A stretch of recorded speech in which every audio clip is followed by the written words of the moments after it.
एक समय की बात है, काशी के अंदर रामानंद जियों के पास एक संदेशा आता है। क्या आता है कि नाथपंथी महात्मा एकत्रित हुए। उनमें गोरखनाथ जी ने चैलेंज किया, वैष्णु साधु थे रामानंद जी, कि वैष्णु मेरे साथ गोष्ठी करें और जो गोष्ठी में पराजित होगा वो जीतने वाले का शिष्य बनेगा।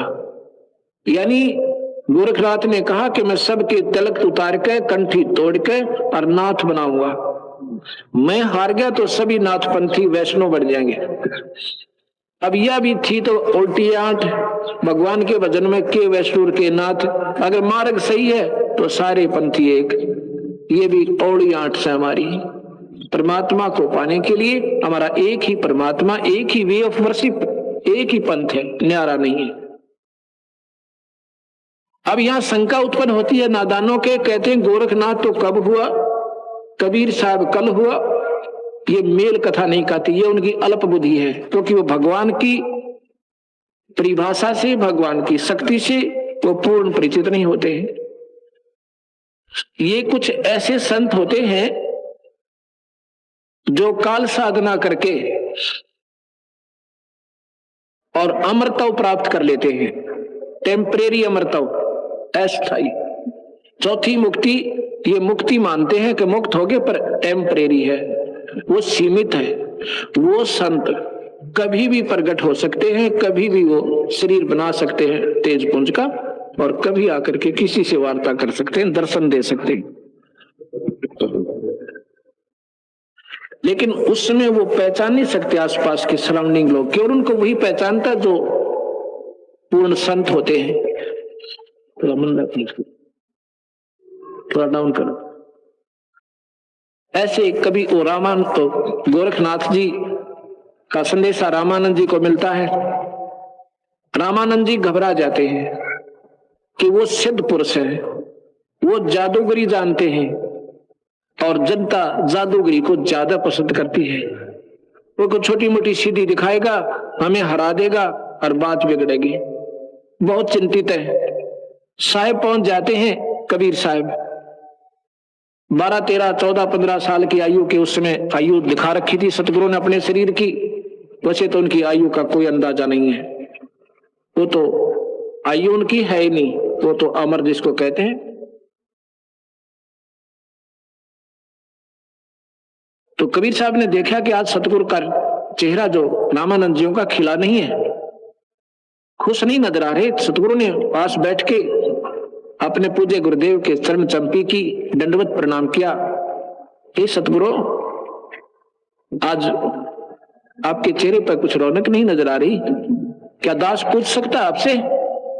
कहता है, रामानंद जी कहता है कि हे कबीर, अच्छा बात ऐसी है कि कुछ समस्या आ गई। क्या आ गई? सारी कहानी बता दी कि ऐसे ऐसे कोई नाथ आया है और उसने हमें चैलेंज किया है। बहुत सिद्धि युक्त बताते हैं। सतगुरु ने कहा कि चलो सतगुरुदेव, कबीर साहब ने कहा कि चलो सतगुरुदेव, चलेंगे जरूर, आपका आदेश हो तो चलना चाहिए। कोई बात नहीं, दो पहलवान घुलते हैं, एक तो गिरता ही है, कोई बात नहीं, चलेगी। इस बात को सुनकर रामानंद बड़ा प्रसन्न होता है कि कबीर साहब मेरे साथ है, अब मुझे कोई घबराने की आवश्यकता नहीं, क्योंकि उनकी शक्ति से वो बहुत परिचित थे। चले जाते हैं। नाथ जी, गोरखनाथ जी बैठे हैं। साहब ने पहचान लिया ये गोरखनाथ है। आसन लगा रखा, साथ में त्रिशूल गाड़ रखा, 6 फुट 7 फुट ऊंचा लोहे का एक सिरिया सा होता है, उसमें 3 ऊपर ऐसे नरे नरे होते हैं एंगल से, और वो त्रिशूल कहलाता है। और साथ में नीचे बैठा है। रामानंद जी को आसन दे दिया, कबीर साहब उनके चरणों में बैठ जाते हैं। तो गोरखनाथ कहता है कि रामानंद मेरे से चर्चा करो। कबीर साहब खड़े होकर कहते हैं, ए नाथ जी, प्रथम मेरे साथ करो, पीछे मेरे गुरुदेव से करो। तो नाथ जी कहता है कि तू कद से वैष्णव बन गया, कल का बच्चा, और वार्ता करेगा मेरे साथ? तू कौन है, तेरी क्या आयु है?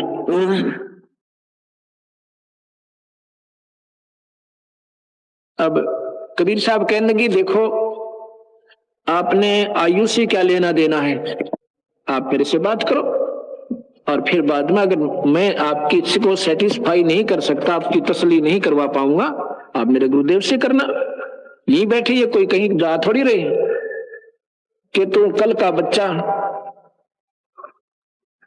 और बात करेगा मेरे से। कबीर सागर से आभार आपको चौपाई साथ सुनाता हूं। योगी गोरखनाथ प्रतापी, तास तेज पृथ्वी पर कापी, काशी नगर में वो पग धर पर ही, रामानंद से चर्चा कर ही। चर्चा में गोरख जय पावे, कंठी तोड़े तिलक छुड़वावे। सत कबीर शिष्य जो जब भयो, ये वरनतात वे सुन ले। कबीर साहब ने ये ज्ञान हो गया कि आज साहब ऐसे ऐसे चिंतित हैं गुरुदेव। तो गोरखनाथ के डर के मारे, बैरागी ना भेष संवारे। सारे वैष्णव वो तलक तलक लाकर कंठी कुंठी नहीं लाई किसी ने उस दिन, कि कहीं ऐसा ना हो हमारे भी है नाथ बना दे हम ना। सतगुरु कहने लगे, भाई सारा श्रृंगार करो, बड़ो सारे वैष्णव क्यों घबराते हो, चलो चलते हैं। तो वहां सारे बनाकर उनको जैसे भी बनते हैं सभी चल पड़ते हैं। गोरखनाथ के डर के मारे, बैरागी नहीं भेष संवारे। तब कबीर आज्ञा अनुसारा, वैष्णव सकल रूप संवारा। यो सुध गोरख तो सुध गोरखनाथ पे जावे, काशी नगर से घर चला। रामानंद को खबर पठाई, चर्चा करो मेरे संग आई। रामानंद की पहली पौड़ी, सत कबीर बैठे तिष्ठोरी। सत कबीर नीचे बैठे उनके चरणों में। कह कबीर सुन गोरखनाथा, चर्चा करो हमारे साथा। कह कबीर सुन गोरखनाथा, चर्चा करो हमारे साथा। प्रथम चर्चा करो संग मेरे, पीछे मेरे गुरु को टेरे। बालक रूप कबीर निहारी, तब गोरख अस वचन उचारी। कबीर साहब को एक बालक सा देखकर गोरखनाथ ऐसे बोला, कब के भये बैरागी कबीर जी, कब से भये बैरागी। क्या उत्तर देते हैं साहब, नाथ जी हम जब से भये बैरागी, मेरी आद अंत सुध लागी। दो कार आद का मेला, ना था गुरु नहीं कोई चेला। तब का तो हम योग उपास्या, तब का फिरूं अकेला। धरती नहीं जद का टीका दीना, ब्रह्मा नहीं जब का। धरती नहीं जद की टोपी ही दीना, ब्रह्मा नहीं जद का टीका। शिव शंकर से योगी ना थे, जब का झोली सिक्का। कि मेरी अगर तुम पूछते हो मैं कद से वैरागी बना, वैष्णव बना, कहते तेरी धरती भी ना थी जबकि तो मेरी टोपी, अर्थात मैं तब भी था। और तेरे ये ब्रह्मा भी ना थे जब का मेरा ये तिलक है। और तेरे शिव शंकर से योग, क्योंकि नाथपंथी शिव के उपासक हैं, और शिव शंकर से योगी ना थे, और जब का यो जोड़ी सिक्का, अर्थात मैं तब भी था। द्वापर की हम करी फावड़ी, त्रेता का हम दंडा। सतयुग मेरी फिरी दोहाई, कलयुग फिरू नौखंडा। गुरु के बचन साध की संगत, अजर अमर घर पाया। कह कभी सनो हो गोरख, हमने सबको तत्व लखाया। ये बात सुनकर नाथ जी बहुत नाराज हो जाते हैं, तेरी काल का तो ये कोई बात हुई। कबीर साहब कहते हैं, जो बूझे सो बावरा, क्या है उम्र हमारी। असंख्य युग प्रलय गए, तब के हम ब्रह्मचारी। असंख्य प्रलय होली तेरे, ब्रह्मा भी, विष्णु भी, शिव भी, ये तेरा अक्षर पुरुष भगवान भी कई बार मर लिए, मैं तब का हूं भाई। कबीर साहब कहते हैं मैं तब का हूं। कोट निरंजन हो गए पर लोक सिधारी, हम तो सदा महबूब हैं, सो हम ब्रह्मचारी। कहते हैं निरंजन भगवान जो ब्रह्मा विष्णु महेश के पिता हैं, ये भी करोड़ों मर लिए। अरबों तो ब्रह्मा गए, और 49 कोट कन्हैया। अरबों तो ब्रह्मा मर लिए, और कोट 49 तेरे कन्हैया। और 7 कोट शंभू मर गए मेरी एक पलैया। बंदी छोड़ कहते हैं ये तेरे ब्रह्मा विष्णु महेश करोड़ों असंख्यों बार मेरे लिए, मेरी एक पल भी नहीं घटी है अभी तक, अर्थात पूर्ण अमर मैं हूं। हम सतलोक में रहते हैं। कोटन नारद हो गए मोहम्मद से चारी, देवता की गिनती कहाँ ये सृष्टि बिचारी। नहीं बूढ़ा नहीं बालक ना कोई भाट भिखारी, कह कबीर सुनो हो गोरख या है उम्र हमारी। अब सुन ले मेरी उम्र क्या है। आगे बताते हैं, कहते हैं अवधू, अवधू कहते हैं अवधूत को। ये साधु लोग नाथपंथी अवधूत पदवी पर आते हैं जब क्या करते हैं, एक कपड़ा बांधते हैं गोडों तक का, घुटनों तक, बाकी शरीर नग्न रहता है, उसको अवधूत कहते हैं। उसको अवधू के नाम से सतगुरु ने कहा। अवधू अवगत से चल आए, अमरा कोई वेद मर्म न पाए। ना मेरा जन्म ना गर्भ बसेरा बालक हो दिखलाए, ना मेरा जन्म ना गर्भ बसेरा बालक हो दिखलाए। काशी नगर जंगल में डेरा वहां जुलाए न पाए, काशी नगर जंगल बिच डेरा वहां जुलाए न पाए। मात पिता मेरे ना कोए ना मेरे घर दासी, जुल्हे का सुत आन कहाया जगत करे मेरी हंसी। मात पिता मेरे ना कोई ना मेरे घर दासी, दासी माने पत्नी, जुल्हे का सुत आन कहाया जगत करे मेरी हंसी। डर नहीं गगन कछु ना मेरे मन सूझे अगम अपारा, तेरा सत स्वरूपी नाम साहिब का वो है नाम हमारा। डर नहीं गगन, डर नहीं मेरा गगन कछु नाही, सूझे अगम अपारा, सत्य स्वरूपी नाम साहिब का सो है नाम हमारा। अदर दीप गगन गुफा में तानिज वस्तु हमारा, ये ज्योत स्वरूपी अलख निरंजन धरता ध्यान हमारा। कबीर साहब बोले ये तेरा ज्योत स्वरूपी अलख निरंजन, जिसको निरंकार भगवान कहते हो, जो 21 ब्रह्मांड का मालिक है, ये भी मेरा ध्यान धरता है, अर्थात मेरा सिमरण करता है। अदर दीप गगन गुफा में तानिज वस्तु हमारा, ज्योत स्वरूपी अलख निरंजन ये जपता नाम हमारा, वो मेरा ही नाम जपता है। आड चाम लहू ना मेरे हूँ सत नाम उपासी, तारण तरण अभय पद दाता कहे कबीर अविनाशी।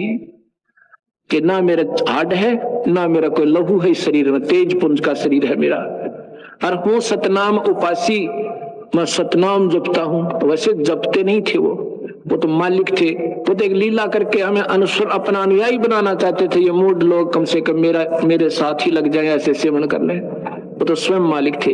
हमें बता रहे थे इस सतनाम का सिमरण करो तब मैं तुम्हें ले जाऊंगा। क्या कहते हैं, आड चाम लहू ना मेरे हूँ सतनाम उपासी, मैं सतनाम का उपासक हूं, और तारण तरण अभय पद दाता यूं कहे कबीर अविनाशी। गोरखनाथ ने सोचा ये बालक है ना बातें बहुत जानता है, इसको सीधा करता हूं, क्योंकि हम एक दूसरे को सीधा करने में लगे हुए हैं। कोई सत्संग सुनने आता है महात्मा जन, वो सोचता है कि महाराज ने वाणी सही नहीं बोला, वाणी थोड़ी सी गलत बोला, इन वाणियों के चक्कर में आप पड़ जाओगे शुद्धि के में। हमने क्या बोला क्या कहना चाहते ये समझना चाहिए, आपने अपनी प्रभुता भूल के सत्संग सुनना चाहिए और उनके सोचना चाहिए हम क्या इस इरादा हमारा, हम क्यों बताना चाह रहे हैं आपको। तो वो कहता है नाथ जी त्रिशूल के ऊपर चढ़ जाते हैं, ऐसे नीचे से उठे आसन से यूं के यूं बैठे बैठे इतना ऊंचा उठे सिद्धि से और त्रिशूल के ऊपर विराजमान हो जाते हैं। कहते हैं मेरे बराबर आके बात करो कबीर, तूने बात करनी है तो। कबीर साहब ने कहा ये जादूगरी तो जादूगर दिखाते हैं, ये संतों के काम नहीं। महात्मा जी आपकी और हमारी गोष्ठी की बात हुई थी, यानी ज्ञान चर्चा, कुछ आप बताओ, जैसी हम जानते हम बताएंगे, हो सकता है इन भक्तों का भी उद्धार हो जाए। कहता नहीं नहीं मेरे बराबर आओ, जब बात करेंगे नहीं मेरे से बात मत करना। और वो बड़ी जनता वाह वाह वाह नाथ जी क्या बात है, हम तो इतनी जानते, आगे जानते ही नहीं। ये तो जादूगरों के काम होते हैं।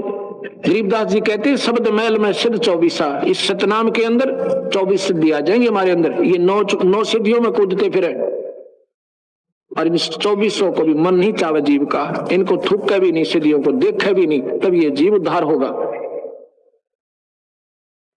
कबीर साहब ने सोचा भाई ये ऐसे मानने वाला नहीं है। साहब के पास एक धागे की रील थी, कच्चे धागे की, जैसे पहले चरखा काटा करते अपने आप ही, और फिर उसकी एक धागे की रील बन जाती थी लंबी, और उसको फिर उससे कपड़ा बनाते थे मालिक। वह धागे की रील यानी वह कुकड़ी जेब में डाल रखी थी। जब नहीं माना ना नाथ जी, वह रील का एक सिरा पकड़ा धागे का, ऐसे कर दिया साहब ने, कबीर साहब ने, और वो ऐसे खुलती खुलती वो बिल्कुल सीधा स्ट्रेट खड़ा हो गया, बिल्कुल सीधा परपेंडिकुलर, और 150 फुट की ऊंचाई तक पहुंच गया सतगुरु का दूसरा सिरा उस रील का धागे का। साहब वहां से उठे और उसके आखिरी सिरे पर पहुंच गए और कहते हैं आओ नाथ जी बराबर आ जाओ, ठीक या बैठते हैं। ऐसी बात नहीं, नाथ जी भी ऊपर जा सकते थे, कोई ऐसी बात नहीं। सिद्धि एक सिद्धि आकाश से उड़ जाई, एक सिद्धि जल पैर न लाई, एक सिद्धि कुछ खावे ना पीवे, एक सिद्धि वो जो बहु जोग जीवे। लेकिन परमात्मा के सामने सिद्धियां फेल हो जाती है। सिद्धि क्या है? जैसे घड़ी सिद्ध कर रखी है मैकेनिक ने, ये अपने आप सुई चल रही है, चुंबक आ जाए इतनी दूर से फेल कर देगा, बंद हो जाएगी। ऐसे सतगुरु महाराज वो परम शक्ति थी, उनके सामने वह सिद्धि फेल हो गई। ऊपर उठना चाहते थे, जमीन पर आकर टेक गए। वो ज्ञानी पुरुष थे, विद्वान पुरुष थे महात्मा गोरखनाथ जी। इतने में जान गई कि महापुरुष है, कोई प्रबल शक्ति है, आम व्यक्ति नहीं है। कहा दाता नीचे आ जाओ, मैं समझ गया आपको मालिक, आप नीचे आ जाओ। साहब नीचे आ गए, चरण छुए, पैर पकड़ दिए। इतनी संगत के अंदर और हम अपनी बात को गलत होते हुए भी स्वीकार कर लेंगे, पर सामने नहीं आ सकते, हम ज्ञानी नहीं है, अपना उद्धार नहीं करा सकते। हम बंद के किसी संत के, कच्चा है चाहे पक्का, अब बेइज्जती हो जाएगी। बेइज्जती तो गदा अपने पीछे होगी कि होती। गलत गुरु के आसरा भी हमारा गलत है, वो साधना ठीक नहीं है हमारी। तो जी गोरखनाथ ने कहा मालिक मैं समझ गया आपको, पर एक मेरी और परीक्षा। क्यों? वो अपनी चटक मटक और रह रही थी उसकी तक। वो क्या है कि एक बार गंगा के पास चलो, गंगा के किनारे रामानंद के आश्रम से 2 किले पर गंगा थी। अब चलो जी। साहब वह बैठ जाते हैं, गोरखनाथ बैठ जाता, कहता मैं इस पानी में डुबकी लगाऊंगा। गोरखनाथ बोले और मुझे ढूंढ देना, मैं आपका शिष्य बन जाऊंगा। कबीर साहब बोले ये बोले भगत अब तक इन सिद्धियों में उलझा हुआ है। आगा था चलो कर अपनी कोशिश। अंदर डुबकी लगाई, मछली बन गई। सतगुरु ने वह मछली पकड़ी और जमीन बाहर निकाल कर गोरखनाथ बना दिए। गोरखनाथ ने पैर पकड़ लिए।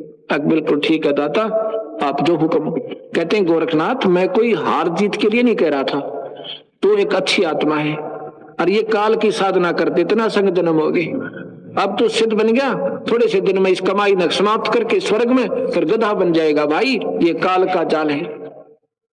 जब गोरखनाथ ने सतगुरु का नाम लिया और उसके बाद उन्होंने बंदी छोड़ के चरणों में अपनी समर्पण कर दिया और सार शब्द पाकर अपनी मुक्ति करवाई।